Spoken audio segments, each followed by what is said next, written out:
Hello मेरे दोस्तों। I am sure आप कभी किसी इलेक्ट्रॉनिक्स के शॉप में गए होंगे अपने घर के लिए फ्रिज, टीवी, वॉशिंग मशीन वगैरह खरीदने के लिए। और टू योर सरप्राइज आपको कुछ ऐसा बोला गया होगा कि सर हम आपको 6 महीने की ईएमआई करके देंगे बिना किसी प्रोसेसिंग फ़ी और बिना किसी इंटरेस्ट के। अब आप सोचते हो इसमें फ़ायदा तो मेरा ही है, मुझे एक साथ जो है पैसे नहीं देने पड़ेंगे और मुझे 6 महीने की ईएमआई भी मिल जाएगी जिसमें मुझे कोई इंटरेस्ट भी नहीं देना और कोई प्रोसेसिंग फ़ी भी नहीं देनी। लेकिन कभी कभी आपके मन में यह भी ख्याल आता होगा कि इसमें फाइनेंस कंपनी का क्या फ़ायदा है। तो दोस्तों आज मैं आपको समझाऊंगा the secret behind the zero cost EMI.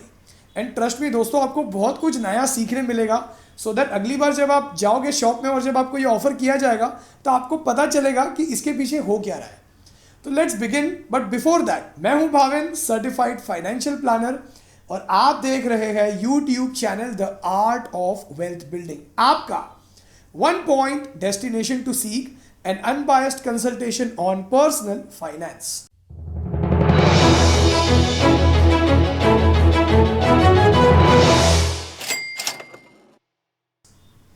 तो दोस्तों सीधा चलते हैं इस स्क्रीनशॉट पे जहां पे मैं आपको समझाऊंगा एक एक एग्जाम्पल के साथ। अब मान लीजिए कोई इंसान अगर शॉप में चला गया और उसे ऑप्शन दिया गया कि आप जो है 60,000 रुपीज़ का जो गुड्स है वो आप परचेज तो कर लो, लेकिन आप उसे 10-10 हज़ार करके 6 महीनों में पे करना। अब यहाँ पे उस इंसान के बैंक अकाउंट में अगर वो 60,000 रुपये रहते हैं, वैसे तो अगर वो इंसान पूरा पैसा भर देता तो उसे कोई इंटरेस्ट नहीं मिलता, लेकिन यहाँ पे उसे 10-10 हज़ार करके भरने हैं।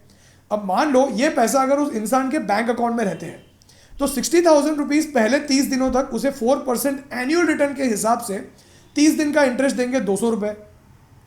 फिर जब उसकी पहली ईएमआई कट जाएगी तो उसके जो बैंक का बैलेंस है वो बचेगा 50,000, तो उसे दूसरे महीने का जो इंटरेस्ट मिलेगा वो मिलेगा 167, तीसरे महीने का उसे इंटरेस्ट मिलेगा 133, फिर 100 रुपीज़, फिर 67 और फिर 33 रुपीज़। इसका मतलब वैसे अगर वो 60,000 रुपये पूरे भर देता दुकान वाले को तो उसे कोई इंटरेस्ट नहीं मिलता, लेकिन यहाँ पर उसने ये पैसे बैंक अकाउंट में रखे क्योंकि उसने तो ईएमआई कन्वर्ट करवा ली बिना इंटरेस्ट वाली और बिना प्रोसेसिंग फी वाली, यानी उसका कोई नुकसान तो हुआ नहीं, लेकिन उसका फ़ायदा ये हुआ कि उसे अपने सेविंग अकाउंट में पड़े पैसों पर 700 रुपये का इंटरेस्ट मिला जो 60,000 रुपीज़ का 1.16% बनता है। तो वैसे तो उसे कोई डिस्काउंट नहीं मिलने वाला था, लेकिन यहाँ पर उसे 1.61% का डिस्काउंट मिल गया। लेकिन इसमें फाइनेंस कंपनी का क्या फ़ायदा हुआ, आइए समझते हैं स्क्रीनशॉट नंबर 2 के साथ। अब हम मान के चलते हैं राज को अपने लिए एक लैपटॉप खरीदना है जिसका कॉस्ट है 60,000 रुपीज़। अब जब वो शॉप में चला गया तो उसको शॉप वाले ने कहा कि सर आप एक काम करो, आप इस पर कोई इंटरेस्ट मत भरो, कोई प्रोसेसिंग फ़ी मत भरो, लेकिन हम आपको ये ईएमआई में कन्वर्ट करके देंगे क्योंकि 60,000 का लैपटॉप एक साथ खरीदना आपके बजट के बाहर लग रहा है। तो राज ने कहा हाँ ठीक है, मेरा बजट उतना नहीं है, लेकिन ठीक है आप मुझे बताओ क्या स्कीम है। दुकान वाले ने कहा आपको कुछ नहीं करना, आपको सिर्फ 10,000 रुपये भरने हैं 6 महीनों तक। तो यहाँ पे राज ने सोचा ठीक है मेरा तो फ़ायदा ही है, वैसे मैं 6 महीनों की सैलरी में से 10-10 हज़ार रुपये भर दूंगा। तो आइए देखते हैं अब क्या होता है। यहाँ पे जो फाइनेंस कंपनी है वो मान लीजिए लैपटॉप कंपनी के साथ उन्होंने डील की हुई है कि जब कभी भी हम आपके कस्टमर को फाइनेंस देंगे तो हम आपको 5% डिस्काउंट करके देंगे उसकी वैल्यू। इट मीन्स कि फाइनेंस कंपनी 60,000 के लैपटॉप का सिर्फ 57,000 रुपीज़ ही पे करेगा मैन्युफैक्चरर को या लैपटॉप कंपनी को। इट मीन्स कि यहाँ पे फाइनेंस कंपनी ने एक्चुअली में 57,000 रुपीज़ फाइनेंस किए राज के लैपटॉप का, लेकिन राज जो है वो हर महीने उन्हें 10,000 रुपीज़ दे रहा है एज ए ईएमआई।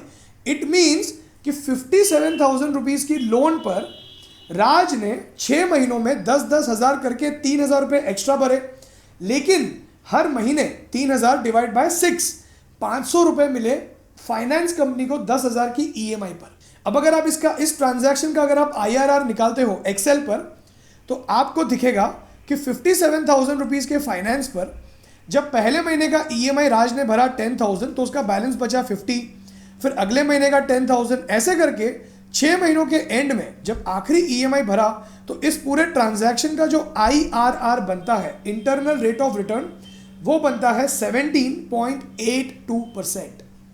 इसका मतलब क्या हुआ दोस्तों कि वो 5%। अब एक कॉमन इंसान, एक कॉमन मैन ये सोचेगा सिंपल वे में कि फाइनेंस कंपनी को तो 5% का ही फायदा हुआ ना 6 महीनों में, यानी 12 महीनों में 10% का फायदा हुआ। अब क्योंकि उन्होंने तो मैन्युफैक्चरर को 5% डिस्काउंट करके पे किया, 60,000 का सिर्फ 57,000 पे किया।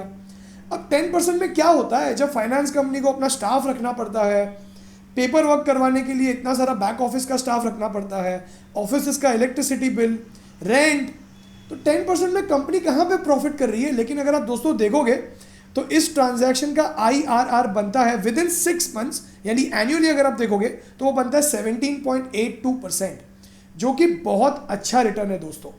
और अगर आप फाइनेंस कंपनी के नज़रिए से देखो तो जैसे ही राज की EMI फाइनेंस कंपनी को मिलती है तो वो ये पैसा अपने पास होल्ड नहीं करते दोस्तों, वो यही पैसा किसी और को लोन पे दे देते हैं, यानी उनका जो इंटरेस्ट है वो कंटिन्यूसली आते रहता है। तो दोस्तों यहाँ पे अगली बार अगर आप सोचो कि फाइनेंस कंपनी वाले या दुकान वाला आपके ऊपर कोई फेवर कर रहा है, तो यू हैव टू अंडरस्टैंड कि यहाँ पे एक्चुअली में इस ट्रांजैक्शन का जो IRR बनता है वो है 17.82%। तो ये हुआ पहला एग्जाम्पल।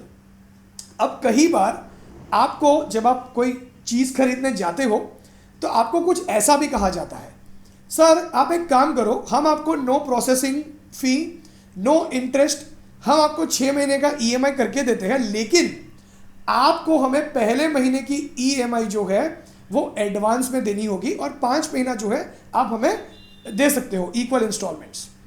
अब आप सोचोगे मुझे क्या करना है, मुझे तो सिर्फ 10,000 ही भरने हैं, मैं तो 60,000 की चीज़ घर पे लेके आ रहा हूँ 10,000 देके, और मैं हर महीने अफोर्ड भी कर पाऊंगा 10,000 की EMI। तो आइए समझते हैं अब इसमें फाइनेंस कंपनी का क्या फ़ायदा होता है। दोस्तों जब आप एडवांस EMI भरते हो तब फाइनेंस कंपनी वाले का मुनाफा ज़्यादा हो जाता है। क्यों? क्योंकि आप उन्हें एडवांस EMI देके आप अपना जो फाइनेंस का अमाउंट है वो और भी कम करवा रहे हो। Let's look at this example. आइए समझते हैं स्क्रीनशॉट के साथ। अब मान लीजिए सेम एग्जांपल, मान लीजिए राज जो है वो लैपटॉप खरीदने चला गया, सेम जो मैन्युफैक्चरर है उसके साथ फाइनेंस कंपनी ने डील की हुई है कि हम आपको 5% डिस्काउंट करके पैसे देंगे। इट मीन्स कि फाइनेंस कंपनी ने लैपटॉप कंपनी को 57,000 रुपीज़ लौटा दिए। लेकिन राज ने क्या किया, राज ने जो है इस 10,000 की EMI पर 1 महीने की EMI एडवांस में फाइनेंस कंपनी को दे दी। इट मीन्स कि यहाँ पे फाइनेंस कंपनी ने 57,000 रुपीज़ नहीं बल्कि 47,000 रुपीज़ का लोन दिया राज को, क्योंकि 5% उन्हें डिस्काउंट मिला और 10,000 रुपीज़ जो है उन्हें 1 मंथ की एडवांस EMI मिल गई। अब राज जो है अगले 5 महीनों तक 10-10 हज़ार करके उन्हें भरेगा। अब इस 47,000 के ऊपर, इस 47,000 के फाइनेंस के ऊपर अगर आप 10,000 रुपीज़ की EMI पकड़ लो 5 महीनों के लिए, तो दोस्तों यहाँ पे फाइनेंस कंपनी का जो IRR बनता है वो बनता है 25.18%। तो यहाँ पे अब आई थिंक आपको समझ में आ गया होगा कि no cost EMI without any processing fee काम कैसे करता है।